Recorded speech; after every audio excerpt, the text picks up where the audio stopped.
नमस्कार review channel ಗೆ ಸ್ವಾಗತ. ನಾನು ಸೌಖ್ಯ ಗಾಂವ್ಕರ್. ಟ್ರಂಪ್ಗೆ ಭಾರಿ ಆಘಾತವನ್ನೇ ಕೊಟ್ಟಿದೆ ಈಗ ಇರಾನ್. ಟ್ರಂಪ್ ಮಾತು ಕೇಳಿಕೊಂಡು ಹೆಜ್ಜೆ ಮುಂದಿಟ್ಟಂತ ಪಾಕಿಸ್ತಾನಕ್ಕೆ ಆಘಾತ ಎದುರಾಗಿದೆ.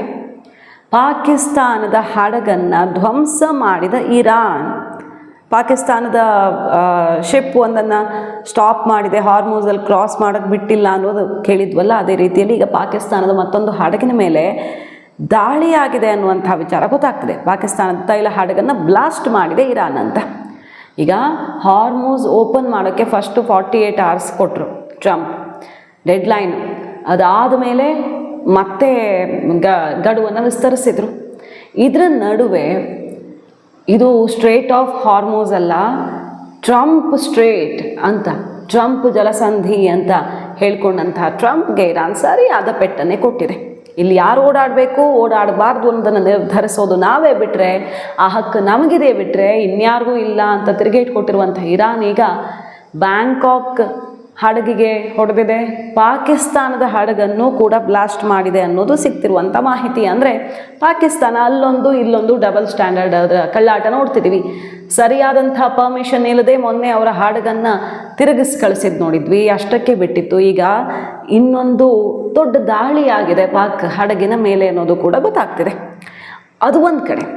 ಇನ್ನೊಂದು ಕಡೆ ನೋಡಿ, ಇರಾನು ಪಾಕಿಸ್ತಾನದ ಬಹುತೇಕ 20ಕ್ಕೂ ಅಧಿಕ, ಹೆಚ್ಚು ಕಡಿಮೆ 24-25 ಏರ್ಕ್ರಾಫ್ಟ್ಗಳನ್ನು ಹೊಡೆದು ಹಾಕಿರೋದು. ಅದರಲ್ಲಿ 4 ಇಂಧನ ತುಂಬಿಸುವಂತಹ ವಿಮಾನಗಳು, F-35, F-18 ಕೂಡ, ಅಂದರೆ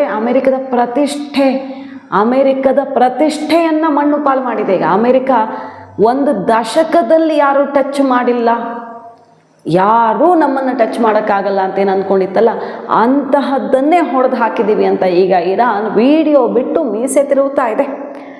ಮಾರ್ಚ್ 11ರಂದು US ಏರ್ಕ್ರಾಫ್ಟ್ ಧ್ವಂಸ ಆಗಿತ್ತು. ಈಗ ಮತ್ತೆ 4 KC-135 ಏರ್ಕ್ರಾಫ್ಟ್ಗಳನ್ನು ನಾಶ ಮಾಡಲಾಗಿದೆ. ಕದನ ವಿರಾಮದ ಎಚ್ಚರಿಕೆ ಇರಾನ್ಗೆ ಟ್ರಂಪ್ ಕೊಡ್ತಿದ್ದಾರೆ, ಆದರೆ ಪಾಠವನ್ನು ಮಾತ್ರ ಇರಾನ್ ಕಲಿಸ್ತಾ ಇದೆ. ಈ ಎಲ್ಲ ಬೆಳವಣಿಗೆಗಳಿಂದ ಕೆರಳಿ ಕೆಂಡವಾಗಿರೋ ಟ್ರಂಪ್ ಈಗ ಬಿಗ್ ಅನೌನ್ಸ್ಮೆಂಟ್ ಮಾಡಿದ್ದಾರೆ. ಇವತ್ತು ರಾತ್ರಿ ಒಂದು ನಡೆಯುತ್ತೆ. ಎಂಥ ಬೆಳವಣಿಗೆ ಆಗುತ್ತೆ ಅಂದರೆ, ಯಾರು ಇದು ನಡೆಯುತ್ತೆ ಅಂತ ಅಂದುಕೊಂಡಿರಲಿಲ್ಲ, ಅಂಥದ್ದು ನಡೆಯುತ್ತೆ. ಅತಿ ದೊಡ್ಡ ರೋಚಕ ಘೋಷಣೆ ಅಂತ ವೈಟ್ ಹೌಸ್ ಅನೌನ್ಸ್ ಮಾಡಿದೆ. ಈಗ ಟ್ರೂತ್ ಸೋಷಿಯಲಲ್ಲಿ ಅನೌನ್ಸ್ ಆಗಿದೆ, ಟ್ರಂಪ್ ಅನೌನ್ಸ್ ಮಾಡಿದ್ದಾರೆ. ಇವತ್ತು ಭೂಸೇನೆಯನ್ನು ನುಗ್ಗಿಸಲಿದೆ ಅಮೆರಿಕ ಅಂತ ಚರ್ಚೆ ಶುರುವಾಗಿದೆ. 11,000 ಸೈನಿಕರನ್ನು ಏಕಾಏಕಿ ಇರಾನನ್ನು ಸಂಪೂರ್ಣ ಧ್ವಂಸ ಮಾಡುವಂಥ ಪ್ಲಾನ್ನೊಂದಿಗೆ ಅಮೆರಿಕ ನುಗ್ಗಿಸಲಿದೆ ಅಂತ ಹೇಳಲಾಗ್ತದೆ. ಕಾದು ನೋಡಬೇಕು ಇವತ್ತು ರಾತ್ರಿ ಏನಾಗುತ್ತೆ ಅಂತ. ಭಯೋತ್ಪಾದನೆ ರಹಿತ ಮಧ್ಯಪ್ರಾಚ್ಯದ ಉಗಮ ಆಗತ್ತೆ ಇವತ್ತೇ ರಾತ್ರಿ ಅನ್ನುವಂಥ ಘೋಷಣೆಯನ್ನು ಮೊಳಗಿಸಿದ್ದಾರೆ. ಹಾರ್ಮೋಸಲ್ಲ ಟ್ರಂಪ್ ಜಲಸಂಧಿ ಸಂಪೂರ್ಣ ನಮ್ಮ ನಿಯಂತ್ರಣಕ್ಕೆ ಬರುತ್ತೆ, ಇನ್ಯಾರು ತಡೆಯೋಕ್ಕೆ ಸಾಧ್ಯವೇ ಇಲ್ಲ ಅಂತ ಹೇಳ್ತಿದ್ದಾರೆ. F-18 ಕಳ್ಕೊಂಡಿರುವಂಥ, ಅತ್ಯಂತ ಪ್ರತಿಷ್ಠಿತ ಯುದ್ಧ ವಿಮಾನವನ್ನು ಕಳ್ಕೊಂಡಿರುವಂಥ ಅಮೆರಿಕ ಈಗ ಕೆರಳಿ ಕೆಂಡವಾಗಿರುವಂಥ ಗಾಯವಾದ ಹುಲಿಯಂತೆ ಇವತ್ತೇ ಫಿನಿಶ್ ಅನ್ನುವಂಥ ಘೋಷಣೆ ಮೊಳಗಿಸಿರೋದು ಅಂತ. ಇಸ್ರೇಲ್ ಈಗ ಮತ್ತೆ ಇರಾನ್ನ ನ್ಯೂಕ್ಲಿಯರ್ ಸೈಟನ್ನು ಟಾರ್ಗೆಟ್ ಮಾಡಿದೆ. ಒಂದು ದೊಡ್ಡ ಬ್ಲಾಸ್ಟ್ ಆಗಿದೆ. ಇರಾನ್ ಇದಕ್ಕೆ ತಕ್ಕ ಶಾಸ್ತಿ ನೀವು ಅನುಭವಿಸ್ತೀರಾ, ಎಂಥ ತಿರುಗೇಟನ್ನು ಕೊಡ್ತೀವಿ ನೋಡಿ ಅನ್ನುವ ಎಚ್ಚರಿಕೆಯನ್ನು ಕೊಟ್ಟಿರೋದು. ಸೊ ಇಸ್ರೇಲ್ ಮತ್ತಷ್ಟು ಈ ಯುದ್ಧವನ್ನು ನೆಕ್ಸ್ಟ್ ಲೆವೆಲ್ಗೆ ತೊಗೊಂಡು ಹೋಗ್ತಿದೆ. ಅಮೆರಿಕ ಇವತ್ತು ರಾತ್ರಿಗೆ ಮುಹೂರ್ತ ಫಿಕ್ಸ್ ಮಾಡಿದೆ. ಇದರ ನಡುವೆ ಭಾರತದ ಜೊತೆಗೆ ನೋಡಿ, ಈಗಾಗಲೇ ರಿಪೋರ್ಟ್ ಇಟ್ಟಿದ್ವಲ್ಲ, ಟ್ರಂಪ್ ಕಾಲ್ ಮಾಡಿ ಮಾತಾಡಿದ್ದಾರೆ. ಭಾರತದ ಮಧ್ಯಸ್ಥಿಕೆಯೇ ಅನಿವಾರ್ಯ ಅನ್ನುವಂಥ ಕೂಗು ಎದ್ದಿದೆ. ಈ ಟೈಮಲ್ಲಿ ನರೇಂದ್ರ ಮೋದಿ ಟ್ರಂಪ್ ಜೊತೆಗೆ ಇನ್ನೂ ಒಬ್ಬರು ಮಾತಾಡಿದ್ದಾರೆ. ಎಲನ್ ಮಸ್ಕ್ ಅವರು ಯಾವುದೇ ಸರ್ಕಾರಿ ಹುದ್ದೆಯಲ್ಲಿಲ್ಲ ಈಗ, ಆದರೂ ಕೂಡ ಟ್ರಂಪ್ ನರೇಂದ್ರ ಮೋದಿ ಅವರ ಮಾತುಕತೆ ಸಮಯದಲ್ಲಿ ಎಲನ್ ಮಸ್ಕ್ ಇದ್ದರು ಅನ್ನೋದನ್ನು ಈಗ ಖಚಿತಪಡಿಸ್ತಾ ಇದ್ದಾವೆ ಸರ್ಕಾರದ ಮೂಲಗಳೇ.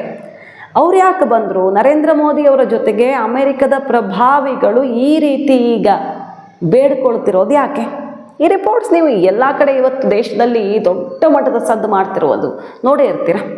ನರೇಂದ್ರ ಮೋದಿಯವರು ಅತ್ಯಂತ ಸೂಕ್ತ ವ್ಯಕ್ತಿ ಮಧ್ಯಪ್ರವೇಶಕ್ಕೆ ಅನ್ನೋ ಕೂಗೆದ್ದಿದೆ. ಅಮೆರಿಕ ಈ ಯುದ್ಧವನ್ನು ನಿಲ್ಲಿಸುವಲ್ಲಿ, ಶಾಂತಿ ಸ್ಥಾಪನೆಯಲ್ಲಿ ಮೋದಿ ದೊಡ್ಡ ಪಾತ್ರ ವಹಿಸ್ತಾರೆ ಅಂತ ಬಯಸ್ತಾ ಇದೆ. ಮತ್ತು ನರೇಂದ್ರ ಮೋದಿಯವರು ಇದೆಲ್ಲ ಮಾತುಕತೆ ಆದಮೇಲೆ ಟ್ವೀಟ್ ಮಾಡಿದ್ದಾರೆ, ನಾವು ಎಸ್ಕಲೇಷನ್ ಈ ಯುದ್ಧ ಮತ್ತೊಂದು ಹಂತಕ್ಕೆ ಹೋಗೋದನ್ನು ತಡೆಯೋದಕ್ಕೆ ಬದ್ಧವಾಗಿದ್ದೀವಿ ಮತ್ತು ಶಾಂತಿ ಸ್ಥಾಪನೆಗೆ ನಮ್ಮೆಲ್ಲ ಪ್ರಯತ್ನಗಳನ್ನು ಮಾಡ್ತೀವಿ ಎನ್ನುವ ಮೂಲಕ ಈ ಯುದ್ಧದಲ್ಲಿ ಭಾರತದ ಮಧ್ಯಸ್ಥಿಕೆ ಖಂಡಿತ ಇರುತ್ತೆ ಇನ್ನು ಮುಂದೆ ಅನ್ನೋದನ್ನು ಖಚಿತಪಡಿಸ್ತಿದ್ದಾರೆ. ಸೊ ಇರಾನ್ ಭಾರತ ಬೇಕು ಅಂತಿದೆ, ಭಾರತ ನಮ್ಮ ಫ್ರೆಂಡ್ ಅಂತಿದೆ, ಭಾರತಕ್ಕೆ ಹಾರ್ಮೂಸನ್ನು ಓಪನ್ ಮಾಡಿದೆ.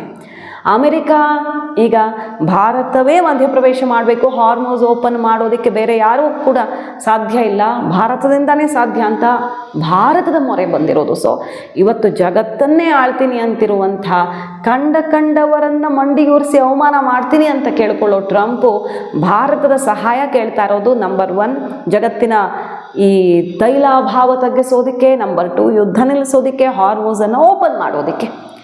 ಈ ಕಡೆ ಇಸ್ರೇಲ್ ಅಂತೂ ಭಾರತ ಜೊತೆ ಫ್ರೆಂಡ್ ಆಗೇ ಇದೆ. ರಷ್ಯಾ ಭಾರತಕ್ಕೆ 40% ಎಕ್ಸ್ಟ್ರಾ ತೈಲ ಅನಿಲವನ್ನು ಸಪ್ಲೈ ಮಾಡ್ತಿದೆ. ಸೊ ಇಂಥದ್ದು ಒಂದು ರಾಷ್ಟ್ರ ಜಗತ್ತಲ್ಲಿದೆ ಅಂದರೆ, ಇಡೀ ಜಗತ್ತು ಹೊತ್ತಿ ಉರಿತಿರುವಾಗ, ಒಬ್ಬರನ್ನು ಕಂಡ್ರೆ ಇನ್ನೊಬ್ಬರು ಬೆಂಕಿ ಮಳೆಯನ್ನು ಉಗುಳುತ್ತಿರುವಾಗ ಆ ಎಲ್ಲ ರಾಷ್ಟ್ರಗಳು ಭಾರತವನ್ನು ಫ್ರೆಂಡ್ ಅಂತಿರೋ ಒಂದು ಸ್ಥಿತಿ ನಿರ್ಮಾಣವಾಗಿದೆ ಅಂದರೆ ಅದು ಭಾರತದ ಅತ್ಯಂತ ದೊಡ್ಡ ಜಯ ಅನ್ನೋದರಲ್ಲಿ ಯಾರಿಗಾದರೂ ಡೌಟ್ ಇದ್ದರೆ ಅದಕ್ಕೆ ದೊಡ್ಡ ಕಾರಣವನ್ನೇ ಕೊಡಬೇಕಾಗತ್ತೆ. ಅವರು ಇಷ್ಟೆಲ್ಲ ಸಾಧಿಸಿದೆ ಭಾರತ, ಮತ್ತಿದು ಭಾರತದ ಭವಿಷ್ಯ ಎಷ್ಟು ಸದೃಢವಾಗಿರುತ್ತೆ. ಈ ಯುದ್ಧದ ಸಮಯದಲ್ಲಿನ ಸ್ನೇಹ ಸಂಬಂಧ ಇದೆಯಲ್ಲ, ಅದು ಭವಿಷ್ಯಕ್ಕೆ ತುಂಬಾ ಒಳ್ಳೆಯ ಕೊಡುಗೆಗಳನ್ನು ಕೊಡುತ್ತೆ. ಯುಕ್ರೇನ್ ರಷ್ಯಾ ವಾರಲ್ಲಿ ಯಾರು ಏನೇನು ಕಳ್ಕೊಂಡ್ರೋ ಭಾರತ ಅಂತೂ ದೊಡ್ಡ ಗೇನ್ ಮಾಡ್ಕೊಳ್ತು. ಕ್ರೂಡ್ ಆಯಿಲ್ ಒಂದು ನಿರ್ಧಾರದ ಮೂಲಕ ಎಲ್ಲರನ್ನು ಎದುರು ಹಾಕ್ಕೊಳ್ತು. ಪಾಶ್ಚಿಮಾತ್ಯ ರಾಷ್ಟ್ರಗಳನ್ನು ಅಷ್ಟೂ ಜನರನ್ನು ಎದುರು ಹಾಕ್ಕೊಂಡು ಮೋದಿ ತಗೊಂಡ ನಿರ್ಧಾರ ಅತಿ ದೊಡ್ಡ ಲಾಭವನ್ನು, ಭಾರತಕ್ಕೆ ಅತಿ ದೊಡ್ಡ ಬಲವನ್ನು ತಂದುಕೊಡ್ತು. ಈಗ ಭಾರತ ಎಲ್ಲರೂ ಕೂಡ ಕೇಳಿಕೊಳ್ತಿರುವ ರಾಷ್ಟ್ರವಾಗಿ ಅಂಥದ್ದೊಂದು ಸ್ಥಾನವನ್ನು ಪಡ್ಕೊಂಡಿದೆ.